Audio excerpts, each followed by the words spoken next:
Dr. Sky here, responding to the recent videos about the suffering of Africans in Ukraine. Can somebody explain to me why Africans suffer so much in this world? Everywhere there are people, anywhere on God's planet, black people are the most discriminated against. And even among black folks, Africans suffer the brunt of that discrimination. Is it any wonder Africans are treated with such disdain and discrimination in Ukraine? But the question is, why do Africans, or black people, suffer so much in this world? Why do we have to suffer like that? Everywhere, anywhere on God's planet, we have suffered. We suffer and we have suffered the most. Well, watch these videos, these recent videos about Africans suffering in Ukraine. Africans denied access to the train. Africans have to be subjected to walking miles and miles to find safety. And answer the question. Help me answer the question. Why do we have to suffer so much in this world? So watch these videos, and after that, I want you to watch my video where I treat this subject, the secret behind our brokenness. Why have black people suffered so much in this world? And you will understand why. Dr. Sky, online with the whole truth. Join me as we probe into the depths of the issues of our time and find answers that can make a difference in our lives. I was begging. The official literally looked me in my eye and said in his language, "Only Ukrainians, that's all. That if you are black, you should walk." I'm currently in Debrecen, Hungary. I got in like 10 a.m. today. Today is the 28th of February. It wasn't easy. On Friday at 8 a.m., I was on my way to Poland. I took a commercial taxi and the taxi couldn't stay on the line of cars because literally cars had been there for 2 days.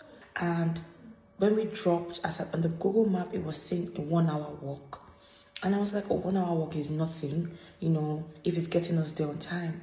And we walked and it kept increasing. The term walking is traumatizing me. The term walking, I walked for 12 good hours, and it's not an exaggeration. The traffic warden saw me and said I should go to a shelter to sleep, and I slept. And he said the next day that there is a bus going from that shelter straight to the Polish border. And when it was time to get on this bus, the Ukrainians said, just Ukrainians, literally as a black person. I even lied that I was pregnant. They didn't care. I was begging. The official literally looked me in my eye and said in his language, "Only Ukrainians, that's all. That if you are black, you should walk." And that was an additional 8 hours from where we were. By car, it was like 30 minutes. So we had to walk additional 8 hours. The problem isn't at the Polish border. It is at the Ukrainian border. Because you have to stamp out at the Ukrainian border to get on the Polish side. And the Ukrainians are only prioritizing their citizens. They don't care. They will push you. They will beat you.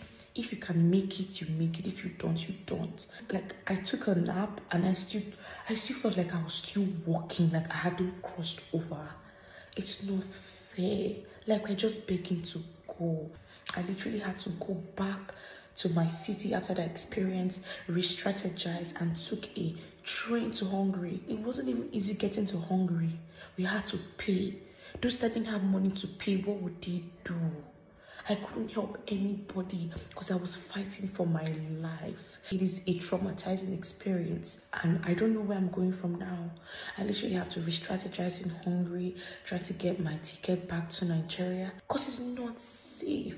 This place is not, if your skin is dark, you're at a disadvantage.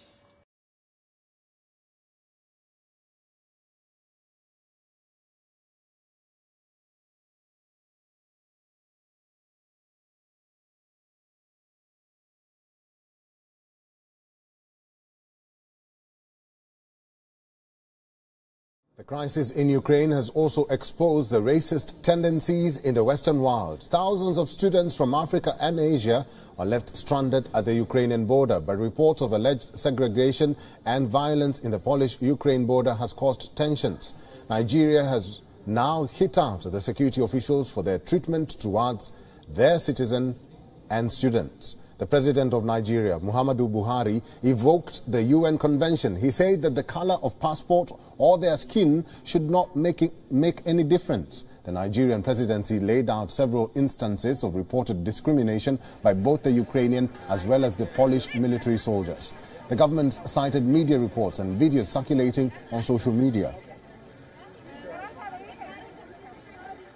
On est là exposé dehors. Avec le froid qu'il y a ici, on ne nous donne toujours pas où nous abriter au fait. On est exposé avec le froid. The African Union also condemned the human rights violation. In a statement, the union emphasized that Africans are being singled out and called for more empathy, saying that all people should have the same rights, notwithstanding the nationality or racial identity. South Africa's foreign ministry spokesperson said that South African students are also subjected to the harsh treatment. The spokesperson said that South African envoys are ensuring assistance to stranded South Africans. Ghana has also sent its embassy officials to the border points to assist in their evacuations. Some of my friends are still there and I'm very worried. I text them to know how they're doing, if they have food or water, because right now the stores are closed. Yeah, so and the attacks are getting worse. Very, very worse. And hopefully they get out of Ukraine safe and no harm comes upon them. Poland's ambassador to Nigeria dismissed the claims of mistreatment. She said that invalid documents have been accepted and COVID restrictions have been lifted so that equal treatment is meted out to all people.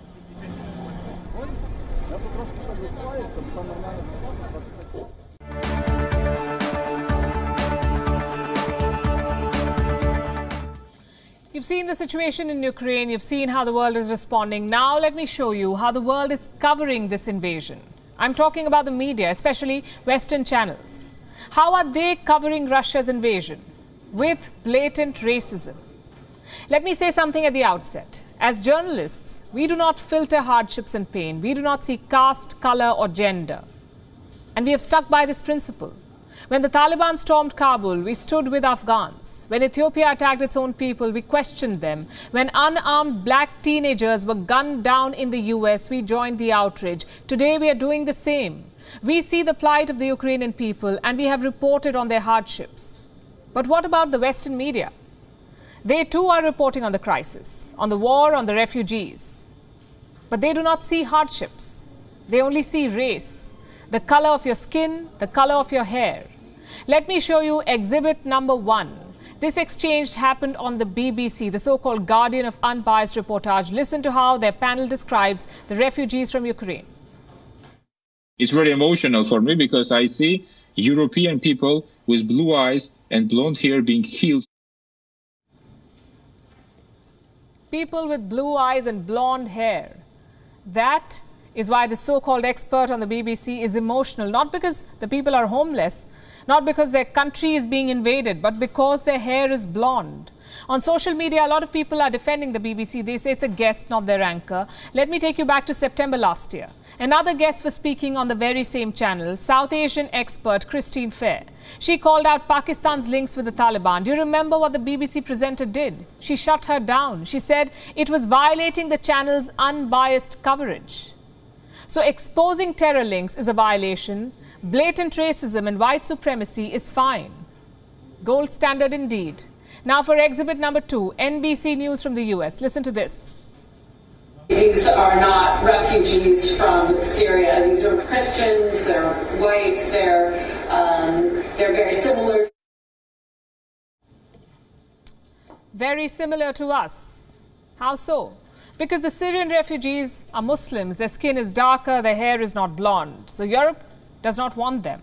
And remember, this is not being said at some white supremacy cult. This is happening on live television. Exhibit number 3, CBS News, another American broadcaster. Their reporter is appalled by the war, not because there is death and destruction, but because it is happening in Europe. Like Iraq or Afghanistan, this is a relatively civilized, relatively European city where you wouldn't expect that or hope that it's going to happen. So Iraq and Afghanistan are uncivilized countries. Their people are uncultured. Their regimes are irresponsible. So they deserve war. They deserve hundreds of bombs and years of occupation. What about Ukraine? According to CBS, no. Ukraine does not deserve war or hardships because Ukraine is civilized. And now for the final exhibit. This one is not from the West. It is from Al Jazeera in Qatar. This anchor simply cannot comprehend the idea of European refugees.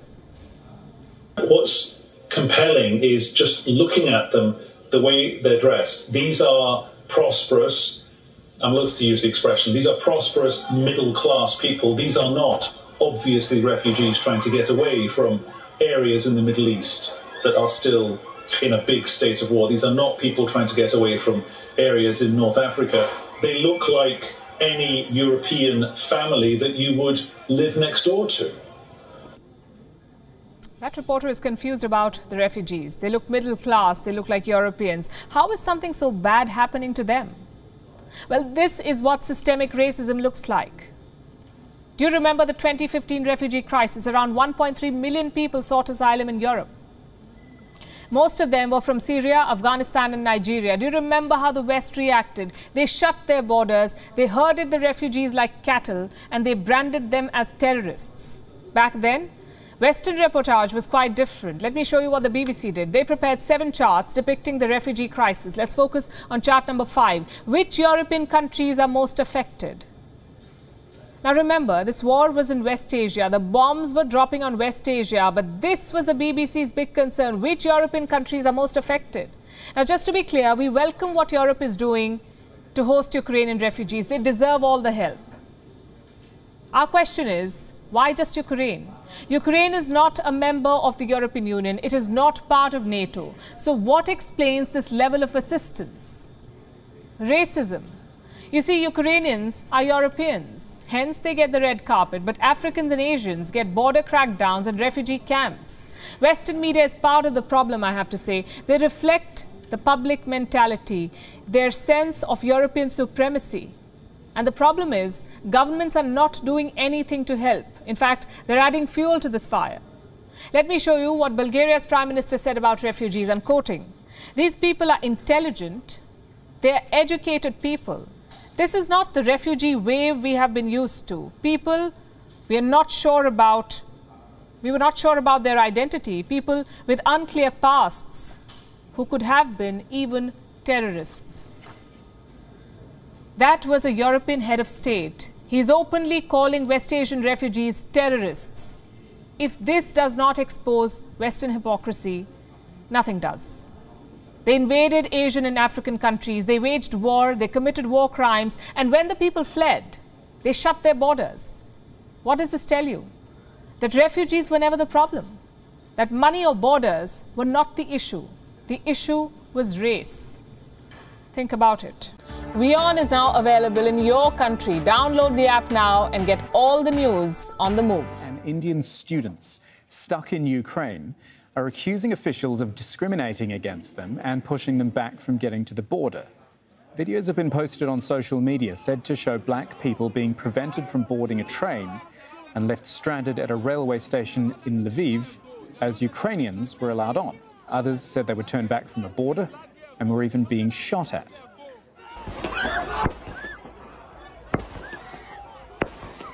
Like this video, Indian students claim Ukrainian guards on the Polish border beat them up and didn't allow them to cross. Tens of thousands of international students have been stuck in Ukraine since the war started. On Skype with us now from Warsaw is Monika Matus, a human rights activist working for the NGO Grupa Granica. Monika, thank you for your time. In your opinion, what's happening here? Why would, I mean, there's a lot of international students in Ukraine, as I've learned. Why the discrimination against them? We think it's really just, honestly, first of all, I think it's on both sides. So the Ukrainian border guards are preventing people from passing through, and then the Polish border guards are not better. You know, in this case, they are also actually stopping people and not letting them in. We don't know why exactly. I mean, I think it's just a question of not having Ukrainian passport. We hear about students from African countries, from India, from many other Asian countries. We also hear about people from countries that, you know, the people who actually were trying to flee the war in other countries, so Yemen and Syria. Mm-hmm. There's also people, right now we are solving the case of a Yemeni boy who is stuck at the border in Medica, who is trying to pass through, and there has been huge issues and problems to let him actually enter Poland. I don't know if it's solved yet right now, because I've just been on the phone about this case. Mm. And so I don't know what's exactly the reason. I think it's really just an issue of not having Ukrainian passport. And I just want to add that, you know, the racism from at least Polish government and Polish authorities has been widely known already. We criticized the fact that, you know, the Border Patrol is actually still operating on the northern Polish-Belarusian border, and they are still not letting people in and apply for asylum, whereas we are rightly so allowing Ukrainians fleeing war, you know, enter EU without any issues, without any problems. This is bluntly unfair, I think. Do you know if any government, any officials from either side are actually acknowledging there's an issue there, or to them are they just viewing it as, well, it's a chaotic situation, we're suddenly in a war situation and there's so many people flooding the borders? I cannot speak for Ukrainian border guards, but the Polish Border Patrol, yesterday they issued a very short statement on Twitter, I think in reaction to all of those videos and news on social media, saying that we need to stop fake news because it's actually fake and they are allowing everybody in. Well, I mean, maybe it is true, maybe they are allowing everybody in, but it actually takes quite much longer time for people without Ukrainian passports to cross the border, and quite often they are moved back to the end of the queue. Monika, thank you so much for your time. Another part of this story which we must address, and we thank you for your expertise. Thank you. Russia and Ukraine both play important roles on the African continent. I'm Keshi Gitari, and in this video I'm going to explain to you how the conflict between these two countries could impact Africa. The crisis in Ukraine was already causing a rise in global oil prices, but the invasion of Ukraine by Russia, one of the world's top oil producers, has pushed oil prices beyond $100 a barrel for the first time since 2014. This means many households across the continent will face increased energy and transportation costs, and the price of imported goods will go up. Kenya, Sudan, and Morocco have already seen recent protests about the rising cost of living. However, high oil prices could provide extra income for top African oil exporters like Nigeria and Angola, who will be able to sell their product for more money on global markets. The US has announced it will impose severe sanctions on Russia following Moscow's attack on Ukraine. Putin chose this war, and now he and his country will bear the consequences. The measures are aimed at crippling the Russian economy, targeting its financial institutions and access to technology. A possible ban on Russia making transactions in US dollars could have a big impact on the $20 billion of annual trade between Africa and Russia. The conflict could also create a food security issue. Ukraine is one of the world's top grain exporters, but if harvests fail and exports are restricted due to the conflict, that could leave countries like Tunisia, Egypt, Morocco, and Libya, the biggest African consumers of Ukrainian wheat, in need of a new supplier. There are also concerns about the safety of Africans in Ukraine, which is a popular destination for students from the continent if the conflict worsens. Nigeria is reported to have about 4,000 students in the country, and Ghana says it has about 1,000. Around 5, 6 in the morning, we were just hearing something bombing, and then it was like a panic. Everybody was out, trying to pack their stuffs, trying to leave the capital, trying to move to somewhere safe. It was scary because you literally see people go into their cars, pack their things. On the line of the pharmacy was a very long line. In the supermarkets, the shelves were cleared, water and basic things were gone. So there is mass panic. The African Union, in a statement, expressed extreme concern, calling on both parties to establish an immediate ceasefire and open political negotiations. If the conflict drags on, there will also be political decisions for African countries to make. At a UN Security Council meeting, Kenya's UN ambassador criticized Russia's intervention in Ukraine. Similar sentiments have been expressed by Ghana and Gabon, while in a statement, South Africa called for a peaceful resolution to the conflict. Other countries like Burkina Faso, Chad, Mali, Mauritania, and Niger have all requested Russian military support in recent years. Will they feel pressure to take Moscow's side in the conflict? A full-blown conflict in Ukraine would shock Africa as it would shock the world. For now, Africans, like everyone else, must wait to see what happens next.